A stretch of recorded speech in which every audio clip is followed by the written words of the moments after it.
மாப்பிள்ள டேய் என்ன இவ்வளவு அவசரமா எங்கடா போற? ஆடை பிடிச்சி ஜல்லிக்கட்டுக்கு போகணும்ண்ணா.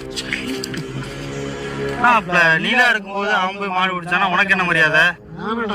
A few moments later. பா ஏய் மாப்பிள்ள இங்க வரியா? எருமாடே ஏய் என்ன சொன்னா? இல்லடா ஜல்லிக்கட்டுக்கு போய் துள்ளிக்கிட்டு திரிஞ்ச இப்ப என்ன புல்லு கட்ட காமிட்டு எருமாடை கூட்டிட்டு வந்துகிட்டு இருக்க? நான் போகணும்டா. ஜல்லிக்கட்டுக்கா? எருமாட்டோடயா? மாடை கொண்டு போய் கட்டிட்டு நான் ஜல்லிக்கட்டுக்கு போகணும்டா. மாடு பிடிக்கவா? நான் எப்ப மாடு பிடிக்க போறேன்னு சொன்னேன். வேடிக்கை பார்க்க போறேன். ஆமா நீ மாடு பிடிக்க போலையா? நான் போனேன்னா வேற யாராவது மாடு பிடிக்க முடியுமாடா? வருஷம் முதல் இடத்துல ஜெயிச்சுக்கிட்டு இருக்கேன்டா.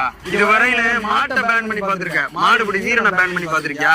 நான் மந்தையில இறங்கி விளையாட ஆரம்பிச்சேன்னு வச்சுக்க ஒரு மாடு தப்பாது, அம்புட்டும் பிடி மாடாதான் இருக்கு. செகுட்டு மூதேவி மாடை ஒரு கோயில் கடை வரைக்கும் தெரியுது, அதை பிடிக்க போலையான்னு கேட்டேன். மாட்டை